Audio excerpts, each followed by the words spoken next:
Hi, this is David here at Highland Campervans and welcome to this handover video of the Elddis 185 signature. In this video we're going to take you around for making up beds, looking at the cooker, using the toilet, get you all to grips with the control functions of your vehicle ready for your first adventures out and about. Now I would recommend that you maybe bookmark this video or download it to your device so you have a handy reference guide when you're out and about. So I hope you find the video useful and I'll see you at the end. So, located down the passenger side of your vehicle, you're going to find the filler flap, which is this here, and then you have your diesel fill and your AdBlue fill just here. Now you'll need the main keys to undo the filler flap, and this flap here can then hang on the little convenient hook just located here. Once you're done, it's a case of return the flap, turn the key, and then pull the whole thing back out. Now, in reference to the AdBlue, the recommendation is that the vehicle will let you know when the AdBlue level is low. When you get the notification, that is when you want to top up with the AdBlue. Just on the inside of the pillar, you will find the tyre pressure stickers, so in metricated bar and in good old-fashioned PSI. You also have a handy reference just here for the tyre sizes as well if you need to change your tyres. Located on the end of the dashboard, you'll find this handle just here, and this is our bonnet release. So when it comes to opening the bonnet, the safety catch is about a handspan up from the Peugeot badge to lift up like so, and then the bonnet stay raises from here and then attaches like so up the top. So under the bonnet, tucked in the corner, you have your screen wash fill, coolant tank, brake reservoir, all reservoir fill with the oil dipstick just located just down here with the orange handle, and then you also have your terminal points here and located under the flap here for jump start the vehicle. So the battery is located under the floor in the cab area, but for jump starts of the vehicle, earth point here, positive point just down here. Also located under the bonnet, you'll find your weight information stickers, vehicle VIN plates just here as well, and that covers under the bonnet. Located on the near side of the vehicle, you're going to see this locker we've indicated with the gas sticker just here. Hiding behind the locker, once it's unlocked, is your gas system. So you have space here to carry 2 bottles with you, with the pigtail going into either bottle. Make sure to open the gas by turning the valve tap on for the gas system itself, and when you're traveling, I would recommend that you maybe close the taps off here for the gas just to keep yourself while you're traveling. Don't forget to lock the locker. Make sure that your bottles don't go astray. Located next to the gas locker, you're going to find an external point here for gas devices like patio heater or an external barbecue, and that is your gas systems. Located at the very end of the driver's side of the vehicle, you're going to find this access flap, and hide behind this access flap is your chemical toilet. Now, to retrieve the chemical toilet, you'll need to reach in and lift the orange handle up to release the safety catch, and then pull the whole unit on out like so. Now the handle here will extend to allow you to use it as a trolley because you've got little wheels on the bottom, and then when you reach the empty point, turn this up, undo the cap. Now the cap also has handy measurement marks if you're using chemical fluid. Now the recommendation is to use pink or green. Most campsites these days won't accept the blue toilet chemical because it's not septic tank safe. More popular is the little pods, which you just drop straight in, but choice is yours. So once you reach the empty point, then tip the unit up, press the pressure release valve, empty the unit out. Then what I would recommend is you fill the unit up to about here, give it a good slosh, empty it out, do it a second time, really vigorous, make sure it's all clean. What can happen is sometimes toilet wadding can catch around the float of the unit here, which can give you a false empty reading. So give a good swill, and then once you're finally done, last part is put the water up to about the wheels, add your chemical, be it the liquid or the pod, retract the nozzle back down, and then slide it in, wheels first, back into the unit here. Slide it back until it clicks. That's it, clicked back into place. There we go. Always give it a good wee tug just to make sure that the toilet unit is situated into place. It's worth noting that if on the toilet the internal flap is open, the toilet cassette cannot be retracted. So if you're having a bit of struggle taking the toilet cassette out, pop inside the van and just double check that the toilet flap hasn't been accidentally left open. And that covers our chemical toilet. So just down the driver's side of the vehicle, you're going to find this large access door here. And behind the access door here is the leisure battery and your electrical hookup point. So let's open this up and have a look inside. So here is our leisure battery system. We're not going to get too involved with that because that's more of a workshop thing. What we're looking at here is our electrical hookup point, which is located just here. There is also, once you're on the electrical hookup point, there is an external 3-point plug here as well for other devices. So to hook up, take your hookup cable, open the little flap, slide the cable on until it locks into place, and that is you. Then at the other end is obviously connect up your power source. Now the recommendation here is that when you're hooking up your van, you don't want to travel with a live cable. So I would always recommend that you hook the van first and then hook up to wherever your power source is going to be. Once that's done, do check the trip switches at your power source point to make sure they are working. Don't leave your van to be the last line of defense here. Make sure the trip switches are working at wherever you're connected to. And then when you are disconnecting, the reverse happens. You would disconnect the power supply first and then travel the cable to the van and remove the cable. Give it a little wiggle to remove the cable and then just close the flap once you're done. And that covers the electrical hookup side of things. So just along for your electrical hookup point, you're going to see just this here, which is your water fill point. So with the key, you need to unlock this first. It's just a simple case of undoing it, removing the unit, and then inserting your water fill hose. Now, what I would normally say is the best thing to do is just let the water fill until you see water spill out, because then you know it's definitely full. Or you can obviously go inside and check the habitation control to see the water fill level point just there. If you are traveling, the recommendation is only put about 20% of water on board. It just helps get on fuel consumption, things like that. Don't forget to put the cap back on and then lock the cap once you are done. Just below the water fill, you're going to find this little access port here as well, which is for the external shower point, which is on your van. And that covers our water fill. Located down the rear end of the vehicle on the driver's side, you're going to see these two taps, one in blue and one in grey. Now these are your freshwater drain and your wastewater drain. And it's just a simple case of just turning the tap to let the water drain out of each tank, as it were. When you are winterizing your vehicle, it's really important to make sure that you drain out the fresh tank side of things just to avoid any freezing, and obviously emptying out your wastewater as well. And what is then recommended is that for winterizations, leave the two taps open and then maybe take the vehicle for a short drive just to slosh out the last of the water. Don't forget, when it comes to reusing the vehicle and filling the van back up again with water, if you are noticing water pooling at the bottom of the van, it's most likely because you have forgotten to close this tap just here. And also don't forget to check the boiler drain for the van as well when you're refilling your vehicle. And that covers the external freshwater tanks and freshwater tank. So located at the back of the van, just near the bathroom door, you're going to see this little access panel. Underneath this access panel here is your trip board and fuse board. So you've got your trip switches here, which are labeled for the various different circuits, and you've got your master test switch just located here. So if you're on electrical hookup, it's definitely recommended to obviously test this switch, just make sure this is working so there is a protection for the electrical circuit.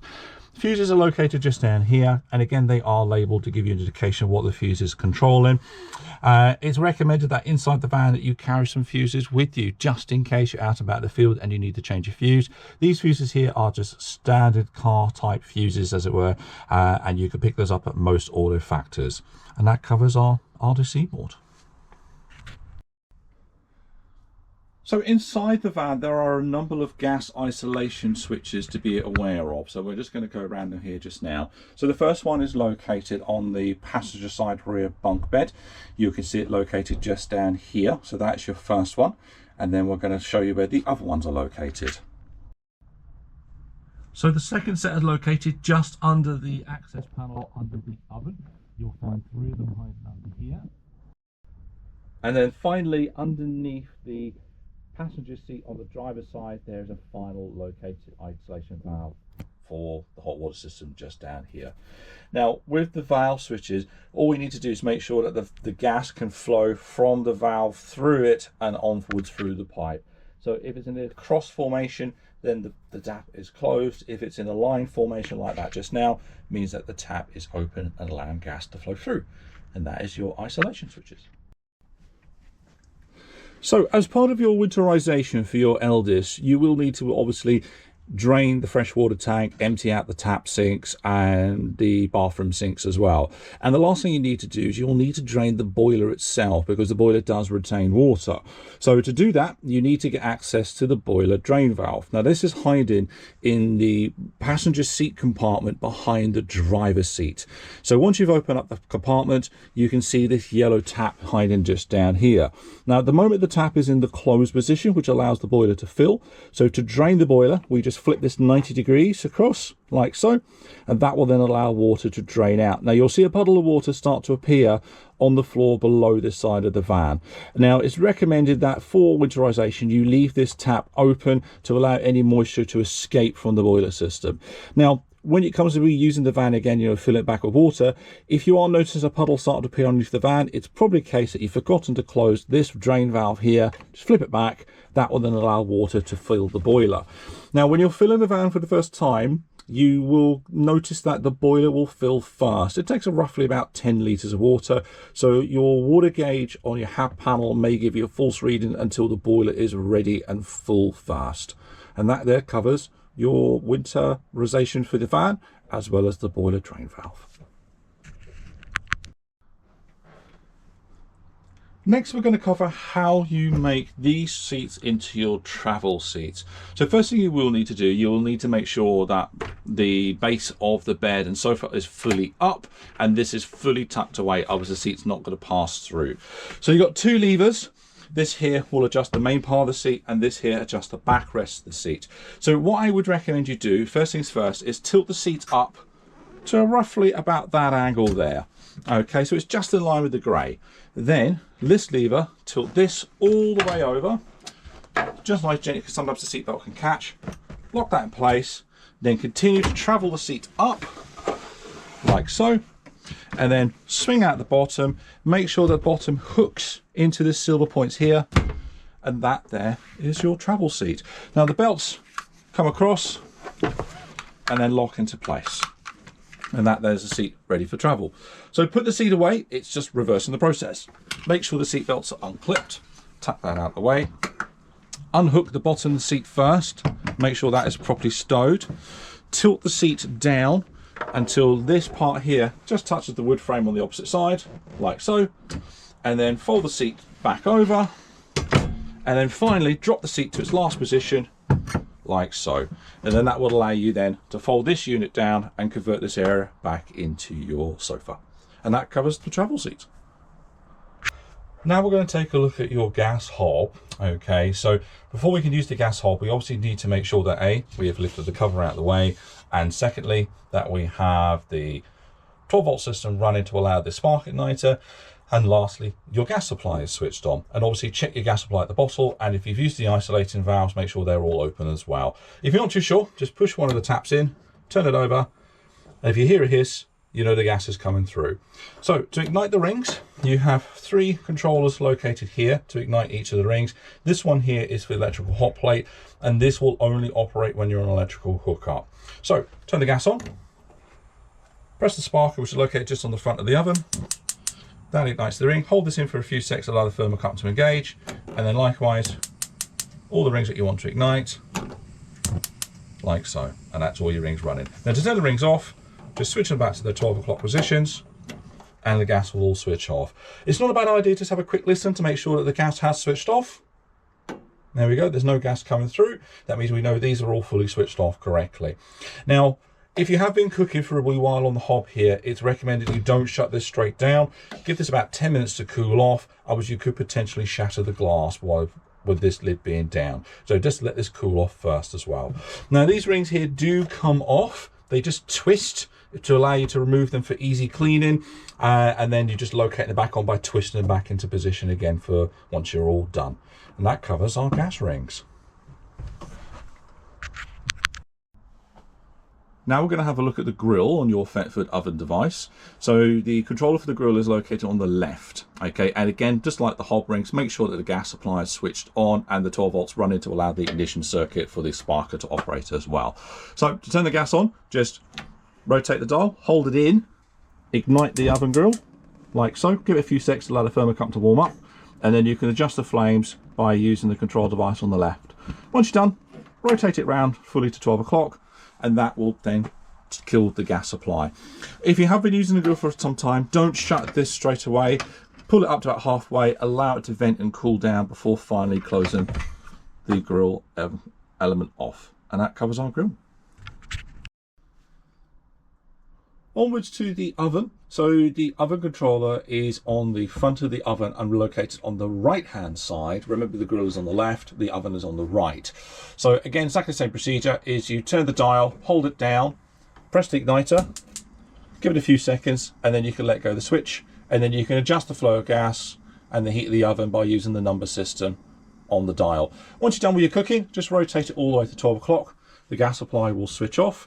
And what I would always recommend is allow the oven to vent a little bit first, like so, before fully closing the oven down, just to cool things down a little bit faster. And that covers our oven. Now we're going to have a look at the Dometic fridge that your Elddis 185 is equipped with. So your Elldis has a 3-way fridge operation. So what that means is that you have 3 energy sources that you could potentially choose from when using your fridge. This is controlled by the dial here on the left. So your first symbol here would be for electrical hookup. Second symbol is when the vehicle is in motion and you're using the vehicle battery. And the last one is for the gas circuit. So when you're picking your energy device, you just rotate the dial to which energy device you want to use. And then lastly, for the gas, you will need to use the control switches on this side here to ignite the gas circuit. So again, make sure the gas is on. And the supply tap for the fridge is also on and operating as well. So it's a case of holding the dial here, rotate it around, hold it in, hold the button down here to ignite the gas circuit. You'll hear it tick, tick, tick, tick. Once it ignites, it will move across like so, over here. And then that is then the fridge on the gas circuit. Once you're done with the fridge, it's just a case of just rotating this round and turn it into the off position like so, and that will then kill the power supply for the fridge. And that covers your Dometic fridge. Moving on to your water system. Okay, so we're going to use the kitchen sink to demonstrate your water system. So you need to do a couple of things first. You do need to make sure that you have fresh water in your freshwater tank. Now you can check the control levels using the HAB control panel located on the HAB system. We'll cover that in the later part of this video. And you need to make sure that the water pump is switched on. Now that's also on the habitation control panel. Now, what can happen when you turn the water pump on for the first time is you may hear a gargling noise or sort of like da-da-da-da-da noise. That is perfectly normal behavior. That is the water system just pressurizing the water ready for use. So when you're ready to use your water, okay, it's just a case of angling the tap into the sink and then open the faucet control, and then that allows water to flow through. Now this here will control hot or cold water, but bear in mind that you'll only get hot water if you turn the water heater on, and that is the water system. So in the bathroom, you're going to find your chemical toilet. So to use the chemical toilet, obviously you need to lift the lid up, and then you need to open the control flap hiding in here. Now this is done with the little valve just located on the side. That then opens up the control flap to allow waste to go through into the chemical tank. So once you're done, then you also need to flush the toilet, and the flush control is located on the side here. Hold the button down to allow the flush. Once everything is all gone through, don't forget to close the flap back off. This will prevent unpleasant smells and odours coming back up through, but also will allow the cassette unit to be released when it comes to emptying. And that covers our toilet side of things. Now there is an indicator light here, which lets you know if the chemical unit is getting full. So this will start to flash to let you know that you're getting ready to empty the chemical unit itself. So moving on to the vanity. So the vanity sink works just like the kitchen sink. You've got a control tap just here, and then with the water supply full and you've got the pump on, you can just open the faucet and that will then control water, again with hot and cold if you've got the water heater on. Moving on into the shower unit. So the shower works in exactly the same fashion. You have a little controller just here to open up the shower. Let me do that for you just now. And there we go, we've got water coming through to the shower unit. And that covers the bathroom side. Your Daewoo microwave, which is located just above the kitchen unit in your van, okay, only operates on electrical hookup. It can't operate on the 12-volt system. It just takes too much energy. So to use the microwave when you're on hookup, you first of all need to make sure it's switched on, which is the button just here.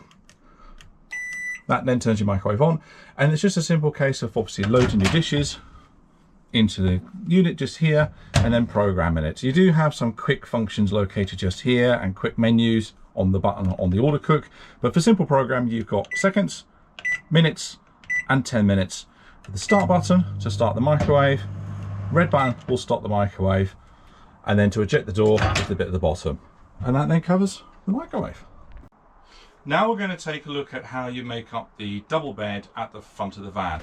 Now I have made a wee start here by removing the cushions that you find of the van and the armrest cushions on the side, just to make this process a little bit easier. You also want to make sure the floor area here is also clear and the carpet is properly clipped down, otherwise these units are going to interfere with the carpet. It's a really straightforward process. Tilt these two cushions forward, and then there's a handle holes just at the front here. Slide them into the middle of the floor. Make sure they meet, and then it's a case of just sliding the cushions down. Pop these ones over. Slide the cushion forward, pop that one over, push it down.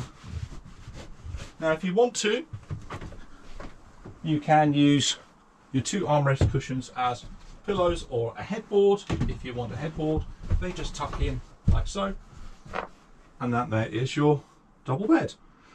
To put the bed away is just reverse the process. We're going to take away our headboard cushions. We're going to flip the cushion up like so, just rotate the cushion over, slide it back, pop that cushion back up, and exactly the same on this side. And then just retracting the bases, and that then is the bed back into two sofas. Above the kitchen area of your Elddis 185, you're going to find this extractor fan. This is really straightforward to use. You have a wee control switches located just here in the top corner. To turn it on, press the power button. By default, the fan will go into vent mode. So you can see the fan's automatically gone into vent mode. Now we can increase the vent function by just pressing this button here to make it go faster. Okay, and then to go to reverse, to cool the van down, you just tap this side here. Let the fan slow down.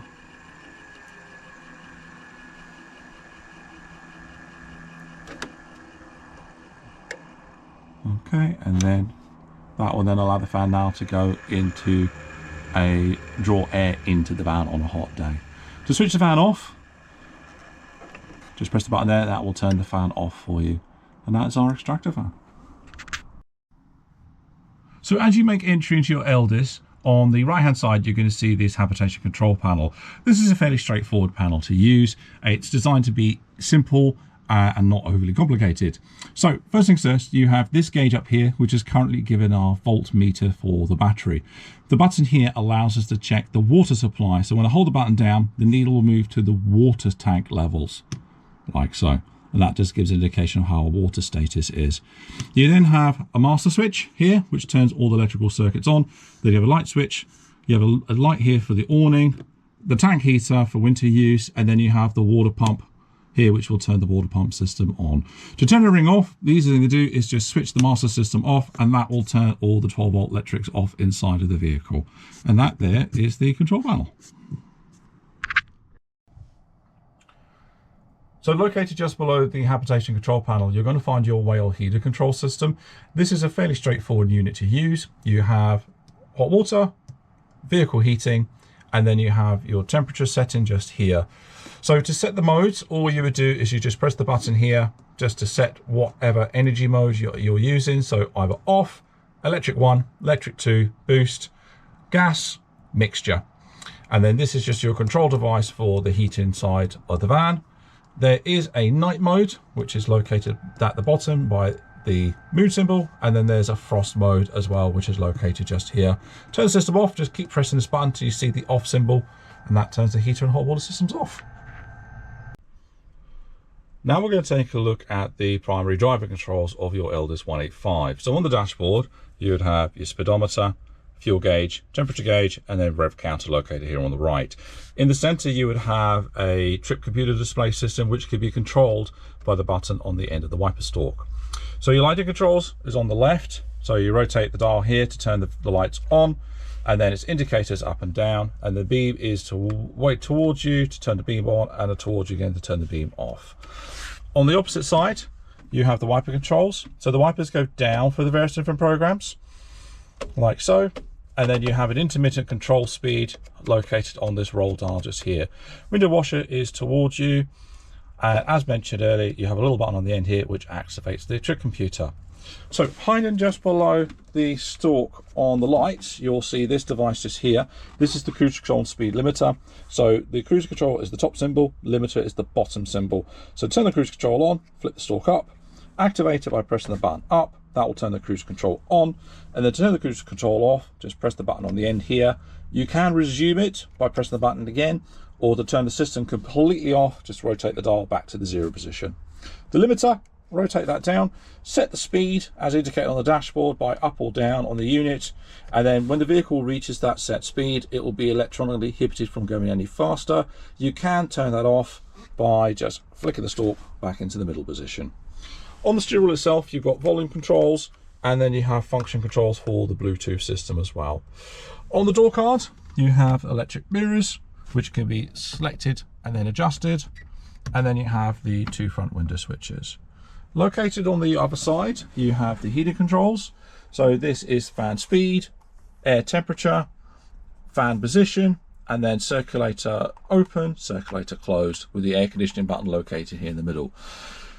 Radio control functions are up here, so turn the system on, and then you have a volume control,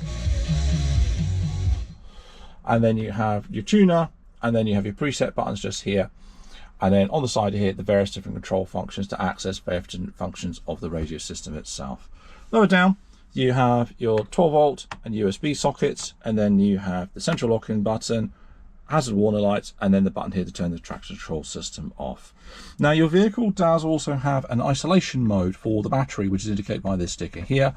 So on the key, when this is turned in and you turn the key all the way around, this will disconnect the vehicle from the vehicle battery supply. Very handy if you park the vehicle up into storage or winterizing your van and you want to reduce the drain on the vehicle systems. This will disengage automatically when you put the key in the ignition and start the vehicle again for the first time. And that covers the primary driving controls. Located around the cab windows, you're going to find these Remus blinds. They are very easy to set up. Squeeze the controller here to release the blind, slide the blind out, and then it'll be magnetized at the very end, like so.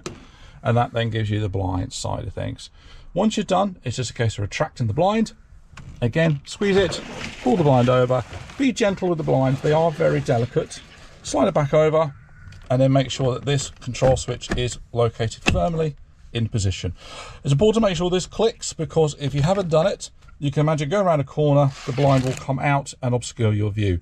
So very important to make sure that when the blind is retracted, that it's put in position, give it a little push, just make sure it's locked, and that covers the cab blinds.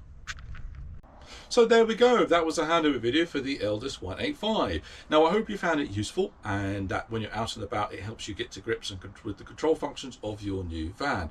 But don't forget, myself and my colleagues here at Handover Camper Vans are always on hand to help, so if you are stuck, please do let us know. We are more than happy to help you out. All that's left for me to say is please enjoy your new van, and I hope you have many happy miles making new adventures in your Elddis. Bye for now.